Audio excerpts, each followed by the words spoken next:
नमस्कार students, online school में आपका स्वागत है। स्टूडेंट्स, आज का जो हमारा टॉपिक रहेगा वह है मृदा।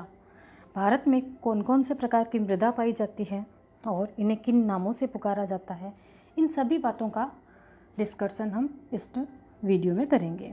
इससे पहले एक छोटी सी रिक्वेस्ट स्टूडेंट कि इससे पहले आप मेरा मृदा संसाधन वाला जो फर्स्ट टॉपिक है जो मैंने वीडियो अपलोड किया है वह ज़रूर देखें। कारण ये है स्टूडेंट्स कि मृदा के बारे में कुछ वर्ड्स आते हैं जिनको हमें समझना बहुत आवश्यक होता है और वह मृदा को याद रखने में, एक स्थिति निर्माण करने में कि किस स्थिति में कौन सी मृदा क्षेत्र में पाई जा सकती है, आपका नॉलेज बढ़ाएंगे।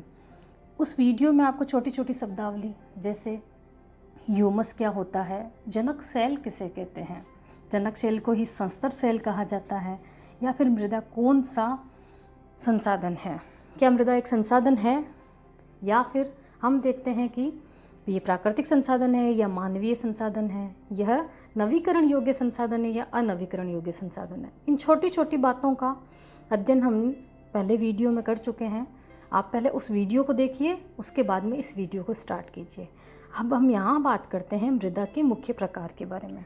तो देखिए स्टूडेंट, मृदा के जो मुख्य प्रकार है हम भारत के संदर्भ में देखेंगे। पहली बात कि भारत में कौन कौन सी मृदा पाई जाती है। तो सबसे पहले देखिए स्टूडेंट, ये जो ग्रीन कलर में दिखाई दे रही है, यहाँ पर कुछ इस क्षेत्र में सिक्किम वाला क्षेत्र है, ये कुछ अरुणाचल प्रदेश वाले क्षेत्र में। यहाँ की बात करें तो यह स्टूडेंट पर्वतीय तथा वन मृदा कहलाती है। कौन सी मृदा? पर्वतीय मृदा।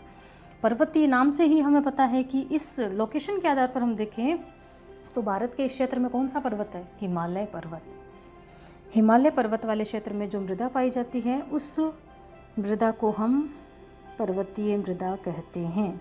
ठीक है स्टूडेंट्स, नेक्स्ट हम बात करते हैं दूसरी मृदा की। यह देखिए स्टूडेंट्स, यहाँ वाला जो एरिया है इसकी हम बात करते हैं। यह जो मृदा है इसका निर्माण कैसे होता है, ये कौन सी मृदा है? यह जलोढ़ मृदा है। कौन सी मृदा है स्टूडेंट? जलोढ़ मृदा। अब जलोढ़ मृदा की बात करें तो हिमालय की तलहटी से कुछ नदी तंत्र निकलते हैं। क्या निकलते हैं स्टूडेंट? नदी तंत्र। जैसे कि हम हिमालय की नदी तंत्र निकालते हैं, यह हमारा है सिंधु नदी तंत्र।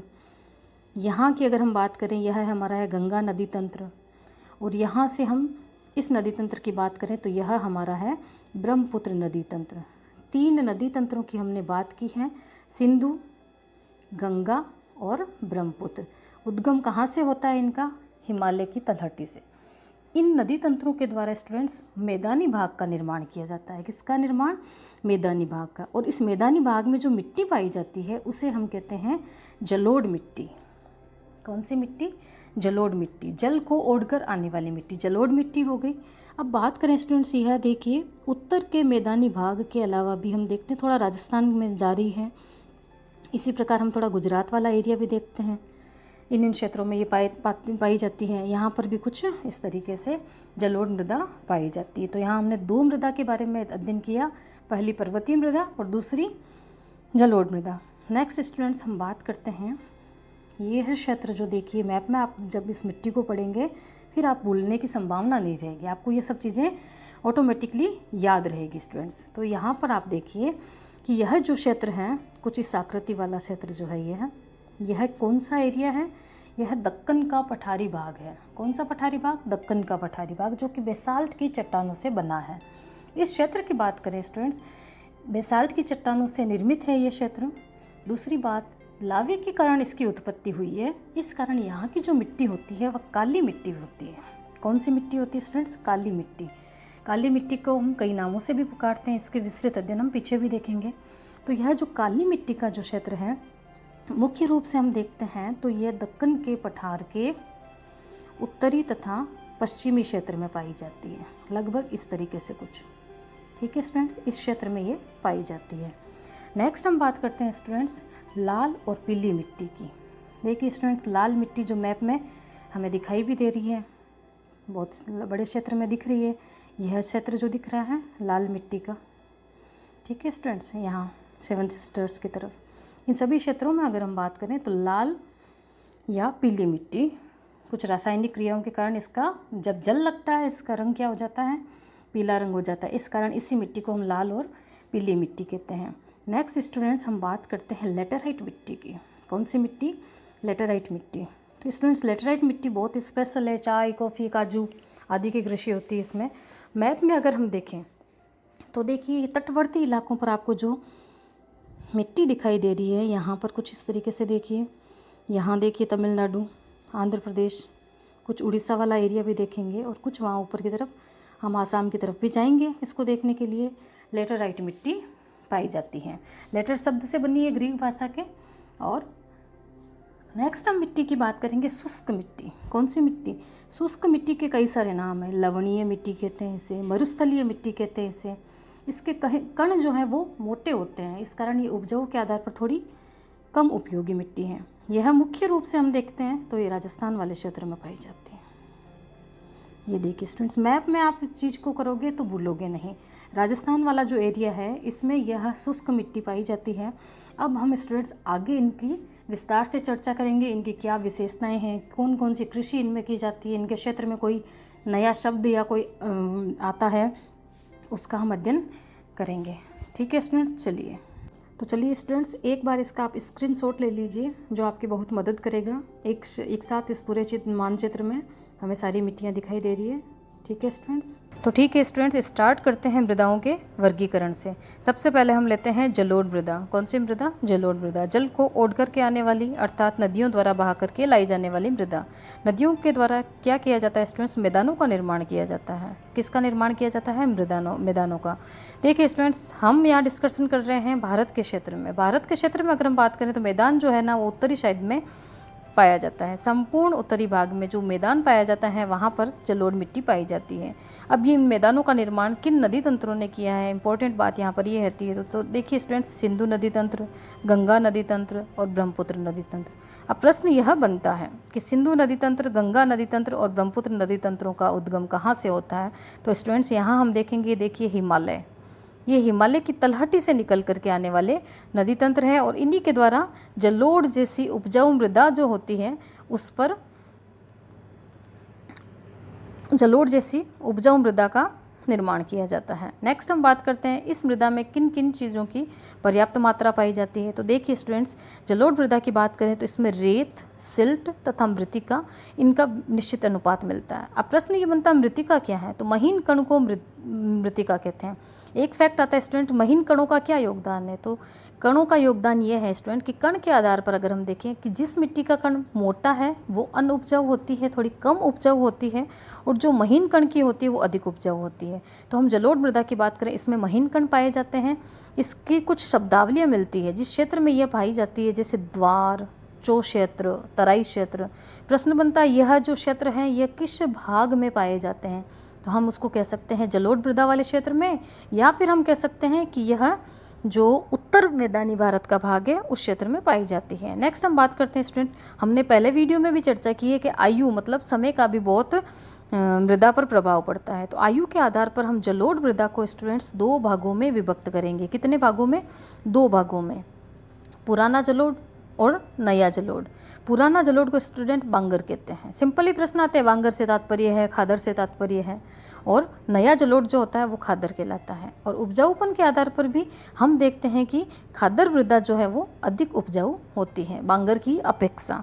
अब बांगर और खादर में अंतर ये होता है स्टूडेंट, दोनों का निर्माण जलोढ़ वाला क्षेत्र करता है, दोनों का निर्माण नदियाँ करती है, परंतु नदियों का कुछ जो क्षेत्र होता है वहाँ पर 3-4 साल में एक बार पानी पहुँच पाता है, तो वह हम कह देंगे बांगर क्षेत्र या पुराना जलोढ़ क्षेत्र। और प्रति वर्ष अगर वो मिट्टी धुलती रहती है और उसमें उपजाऊपन आता रहता है तो उसे हम कहते हैं स्टूडेंट्स खादर क्षेत्र। फिर हम बात करते हैं उपजाऊपन के आधार पर हम इसमें कुछ तत्व पाए जाते हैं, जैसे कि पोटास की मात्रा, फास्फोरस की मात्रा और चूने की मात्रा।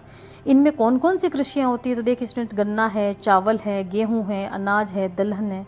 तात्पर्य ये है स्टूडेंट्स कि ऐसे स्थान पर जहाँ पर जलोढ़ मृदा पाई जाती है गहन कृषि की संभावनाएं होती हैं। तो गहन कृषि किस क्षेत्र में पाई जाती है? तो हम कह देंगे कि जलोढ़ मृदा वाले क्षेत्र में। अब जिस स्थान पर कृषि कार्य अधिक होगा उसी स्थान पर जनसंख्या घनत्व भी अधिक होता है, अर्थात वहाँ पर ज़्यादा लोग रहते हैं। ठीक है स्टूडेंट्स, नेक्स्ट हम दूसरी मिट्टी की बात करते हैं स्टूडेंट, काली मिट्टी। कौन सी? दक्कन के पठारी क्षेत्र में पाई जाने वाली मिट्टी। अब इसकी बात करते हैं स्टूडेंट, इसमें कपास की कृषि होती है, इस कारण इसको काली कपासी मिट्टी भी कहते हैं। क्या कहते हैं? काली कपासी मिट्टी भी कहते हैं, अर्थात इसे काली मिट्टी भी कहते हैं, इसे कपासी मिट्टी भी कहते हैं। इसे तमिल भाषा में रेगुरा भी कहते हैं स्टूडेंट, याद नाम रखना, रेगुरा, रेगुरा या रेगुड़ा भी मिलता है। किस मिट्टी को कहते हैं? काली कपासी मिट्टी को कहते हैं। अब बात करते हैं स्टूडेंट, जब हमने चर्चा की थी कि मिट्टी पर जलवायु का, उसके जनक शैलों का भी प्रभाव पड़ता है। अब ये जनक शैल क्या होते हैं? मतलब उसकी उत्पत्ति किस चट्टान से हुई है उसका उस पर प्रभाव पड़ता है। और वो चट्टान जो है वो टूटी कैसे, मतलब अपक्षय उसका कैसे हुआ, किसी लावे के कारण हुआ है, किस कारण वो अपक्षय की श्रेणी में आई, इन आधार पर हम कहते हैं कि किसी मृदा का निर्माण हुआ है तो उसका नाम क्या रखा जाए। तो जलवायु और जनक शैलों के आधार पर हम काली मिट्टी का महत्वपूर्ण योगदान बनता है। यह हमारे बेसाल्ट की चट्टानों से पाई जाती है। किसकी स्टूडेंट्स? बेसाल्ट की चट्टानों से। बेसाल्ट चट्टान का नाम है और हमने किया है कि ये दक्कन के पठारी क्षेत्र में पाई जाती है। इसके अगर हम बात करें तो उत्तर पश्चिमी का क्षेत्र हमें मुख्यतया लेना है। दक्कन पठारी जो क्षेत्र है इसका उत्तर पश्चिम वाला क्षेत्र, इस तरीके से कुछ, ठीक है स्टूडेंट्स। अब बात करते हैं, देखिए कि इनका निर्माण जो है लावा जनक शैल से, लावा से उत्पत्ति होने के कारण इसका रंग कैसा होता है? काला। तो एक सिंपल सा प्रश्न बनता है, काली मिट्टी का जनक शैल क्या है? तो हमें आंसर देना है लावा। अब मैप में अगर हम बात करें, राज्यों की अगर हम बात करें, तो ये मृदाएं जो हैं ये महाराष्ट्र, सौराष्ट्र, मालवा, एमपी, छत्तीसगढ़ आदि के पठारों में पाई जाती है। तो देखिए स्टूडेंट्स, ये पठारी भाग में पाई जाने वाली मिट्टी है। जैसे जलोढ़ की हमने विशेषता की थी कि वह मैदानी क्षेत्र में पाई जाने वाली मिट्टी है, और हम काली मिट्टी की बात करते हैं तो यह पठारी क्षेत्र में पाई जाने वाली मिट्टी है। दक्षिण पूर्वी दिशा में हम बात करते हैं तो गोदावरी और कृष्णा नदियों घाटियों में भी यह मिट्टी पाई जाती है। तो यहाँ पर इस फोटो को देखिए स्टूडेंट्स कि इसमें कितनी सारी दरारें आई हैं। क्या कारण है जो काली मिट्टी में ऐसी दरारें पाई जाती है? तो स्टूडेंट्स कारण ये होता है कि इसमें महीन कण, अर्थात अभी हमने डिस्कस किया था मृतिका। मृतिका कैसी होती है? महीन, अत्यधिक बारीक होते हैं। देखिए स्टूडेंट्स, मैंने बात की थी अगर कण मोटे हैं तो थोड़ी कम उपजाऊ होती है, उसी प्रकार अगर महीन कण है तो वो भी थोड़ा बहुत नुकसानदायक हो सकता है। कारण क्या होता है? अगर महीन कण है तो मृतिका मतलब कि महीन कण हैं इसमें। तो देखिए स्टूडेंट्स कि काली मिट्टी जो होती है उसके जो कण होते हैं वो महीन होते हैं। मृतिकाएं कैसी है? महीन है, और महीन होने के कारण ये नमी का धारण भी बहुत अच्छी मात्रा से करती है। इसकी नमी धारण करने की क्षमताएं भी बहुत अच्छी होती है। इसके अलावा इसमें अगर मात्रा की बात करें तो ये देखो कैल्शियम कार्बोनेट पाया जाता है इसमें, मैग्नीशियम, पोटास और चूना भी इसमें पाया जाता है, अति पौष्टिक तत्व पाए जाते हैं। परंतु इसमें एक प्रश्न बनता है कि फास्फोरस की मात्रा थोड़ी कम पाई जाती है। तो एक प्रश्न बनता है कि भाई, प्रश्न बना लेगा वो आपसे पूछेगा, तब आपको क्या लिखना है कि भाई मैग्नीशियम मिलता है, पोटास मिलता है, कैल्शियम कार्बोनेट मिलता है, लेकिन फास्फोरस मिलता है क्या? नहीं, कम मिलता है। कैसे मिलता है? कम मिलता है। नेक्स्ट हम बात करेंगे स्टूडेंट्स की गर्म और शुष्क मौसम में इन मृदाओं में गहरी दरारें पड़ जाती है। आप फोटो में देख सकते हैं कैसी दरारें पड़ी हैं इनके अंदर। एक इसमें बात आती है कि इसके अंदर ये गीली जब होती है तब चिपचिपी होती है, गीली होने पर अत्यधिक चिकनाहट होती है क्योंकि इनका महीन कण होता है। परंतु मानसून प्रारंभ होने पर जो पहली बौछारें आती हैं उन्हीं के साथ इसमें जुताई का कार्य कर दिया जाता है। कैसा कार्य कर दिया? तो जुताई का कार्य। तो काली मिट्टी के संदर्भ में विशेष बातें, क्या प्रश्न बने? पहला प्रश्न, काली मिट्टी के अन्य नाम, काली कपासी, रेगुरा आदि। दूसरा प्रश्न, किस क्षेत्र में पाई जाती है? दक्कन पठारी क्षेत्र में। फिर भी डायरेक्शन हमें पूछता है दक्कन पठारी के किस क्षेत्र में, तो हम कहेंगे उत्तर और पश्चिमी क्षेत्र में पाई जाती है। इसमें फास्फोरस की मात्रा कैसी पाई जाती है? कम पाई जाती है। तो सर्वाधिक तत्व कौन कौन से पाए जाते हैं? कैल्शियम कार्बोनेट, मैग्नीशियम, पोटास, चूना आदि। इसी प्रकार स्टूडेंट्स हम बात करते हैं नेक्स्ट लाल और पीली मिट्टी की। तो देखिए लाल और पीली मिट्टी जो है यह दक्कन पठार के, देखिए स्टूडेंट डायरेक्शन में भी हम देखेंगे दक्कन पठार के पूर्वी और दक्षिणी हिस्सों में, दक्कन पठार के पूर्वी तथा दक्षिणी हिस्सों में यह हमारा पूरा दक्कन का पठार है। इस स्थान की अगर हम बात करें पूर्वी तथा दक्षिणी स्तरों में लाल एवं पीली मिट्टी पाई जाती है। तो नेक्स्ट बात करते हैं स्टूडेंट लेटेराइट मिट्टी की। शब्द से तात्पर्य क्या है? लेटेराइट शब्द स्टूडेंट ग्रीक भाषा का शब्द है। यह लेटर शब्द से बना है जिसका अर्थ होता है ईंट। अब यहाँ का जो तापमान कैसा होना चाहिए इस मिट्टी वाले क्षेत्र का, ये उच्च तापमान और अधिक वर्षा वाले क्षेत्र में पाई जाती है। तो एक शब्द आता है निक्षालन का परिणाम, अत्यधिक वर्षा के कारण जो स्थिति उत्पन्न होती है उसे हम कहते हैं निक्षालन। तो कौन सी मिट्टी निक्षालन का परिणाम है, तो यह मिट्टी है लेटेराइट मिट्टी। अब ह्यूमस की अगर बात करें स्टूडेंट, तो ह्यूमस इसमें कम पाया जाता है, ह्यूमस उसी क्षेत्र में पाया जाता है। देखो अत्यधिक तापमान के कारण यहाँ जो ह्यूमस होता है वो जल जाता है, ठीक है। तो जैविक पदार्थ जो होते हैं वो अपघटित करने वाले बैक्टीरिया भी नष्ट हो जाएंगे, तो लेटेराइट मिट्टी में ह्यूमस की मात्रा की कमी हो जाएगी। नेक्स्ट हम बात करते हैं स्टूडेंट लेटेराइट मिट्टी पर अधिक मात्रा में खाद। यहाँ हम देखिए स्टूडेंट पिक्चर देख सकते हैं, देखिए लेटेराइट मिट्टी को। तो लेटेराइट मिट्टी में अधिक मात्रा में खाद और रासायनिक उर्वरक डाल करके ही हम कृषि कर सकते हैं। अगर हम बात करें कि राजस्थान, भारत के राजस्थान के किस किस क्षेत्र में पाई जाती हैं, तो यह भारत के कर्नाटक, केरल, तमिलनाडु, मध्य प्रदेश। स्टूडेंट्स यहाँ पर आप इस कलर में देख सकते हैं कर्नाटक, केरल, इस क्षेत्र में कुछ थोड़ा सा इन्होंने दिया है मध्य प्रदेश वाला एरिया, ठीक है स्टूडेंट्स। तमिलनाडु की बात कीजिए, देखिए स्टूडेंट यहाँ पर कलर में दिखाई दे रहा है तमिलनाडु। उड़ीसा की बात कीजिए, ये रहा स्टूडेंट उड़ीसा। असम की बात करें, ये रहा स्टूडेंट असम। इन सभी क्षेत्रों में पाई जाती है। अब इम्पोर्टेंट बात ये होती है कि यहाँ पर लेटेराइट मिट्टी में किसकी कृषि की जाती है, तो यहाँ पर स्टूडेंट्स चाय तथा कॉफ़ी की कृषि की जाती है।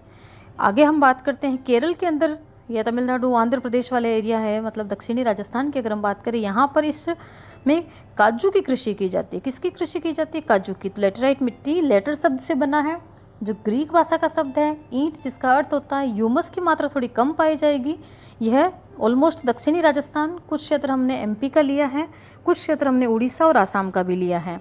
काजू, चाय, कॉफ़ी आदि के लिए यह उचित मानी जाती है। अब नेक्स्ट स्टूडेंट हम देखेंगे मरुस्थलीय मृदा। कौन सी मृदा, मरुस्थलीय मृदा। देखिए स्टूडेंट्स मरुस्थलीय मृदा जो होती है इसमें नमी की मात्रा कम होती है। किसकी कम होती है स्टूडेंट्स, नमी की मात्रा कम होती है। अब नमी नहीं होगी तो शुष्क में कृषि भी नहीं होगी, तो यह राजस्थान वाले भाग में पाई जाती है। देखेंगे हम यहाँ पर थोड़ा सा नमी की मात्रा यहाँ पर कम होती है। यह मृदा का सतह जो है वहाँ कैल्शियम की मात्रा बढ़ती जाती है। तो एक प्रश्न बनता है कैल्शियम की अधिकता किस मिट्टी में पाई जाती है। इसके नीचे क्या होता है, चूने के कंकर की सतह पाई जाती है स्टूडेंट्स। इसके कारण अंतः स्पंदन की क्रिया होती है। जल में अंतः स्पंदन की क्रिया क्या होती है, किस मिट्टी में पाई जाती है, तो हम कहेंगे मरुस्थलीय मिट्टी में पाई जाती है। वैसे ही निक्षालन की क्रिया किस मिट्टी में पाई जाती है, तो हमारा आंसर होगा लेटेराइट मिट्टी में पाई जाती है। अब नेक्स्ट हम बात करते हैं कि अब यहाँ पर इसको कृषि योग्य बनाने के लिए हम क्या कर सकते हैं। तो जो दक्षिणी राजस्थान में पश्चिमी राजस्थान में जो नहरों का निर्माण किया गया है, जैसे IGNP नहर निकाली गई है, कुछ इस तरीके से इनमें हम एक प्रयास कर सकते हैं कृषि का। बाकी उपजाऊपन के आधार पर यह जो मिट्टी होती है मरुस्थलीय मिट्टी, वह बहुत ही कम गुणों वाली मिट्टी होती है। और लास्ट मिट्टी हम देखेंगे स्टूडेंट्स वन मृदा। कौन सी मृदा, पर्वतीय मृदा या वन मृदा। वन मृदा की स्टूडेंट्स अगर हम बात करें, ये देखिए ग्रीन कलर में जो हिमालय वाला जो क्षेत्र था हमने स्टार्टिंग में किया था, यह पहाड़ी मृदा या फिर इसको हम कह सकते हैं वन मृदा वाला क्षेत्र। इसकी अगर बात करें स्टूडेंट्स, तो यह जो मृदाएं हैं यह पहाड़ी क्षेत्रों में पाई जाएगी। यहाँ पर वर्षा वन अधिक होंगे। कौन से वन, वर्षा वाले वन अधिक होंगे। इन मृदाओं की अगर हम बात करें तो ये पर्वतीय पर्यावरण के अनुसार बदलाव आता रहता है। नदी घाटियों में ये मृदाएं कहीं हम इन कहेंगे दोमट मिट्टी, कहीं कहेंगे सिल्टदार मिट्टी। इनका जो भी कण होता है वो भी मोटे कण होते हैं, ठीक है।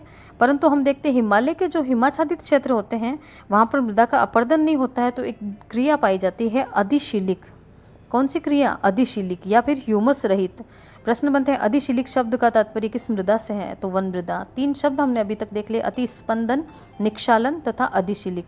नदी घाटियों की अगर हम बात करें स्टूडेंट्स, तो विशेष रूप से हम बात करें नदी सोपानों, जलोढ़ पंखों आदि में ये मृदा उपजाऊ होती है। किनमें, नदी सोपानों, जलोढ़ पंखों, इन पर चर्चा हम कर चुके हैं। तो स्टूडेंट्स इस तरीके से हमने मृदा का टॉपिक यहाँ से कंप्लीट किया है। इस वीडियो को बार बार देख करके आप इनको स्थायी रूप से याद कर सकते हैं। Thank you students.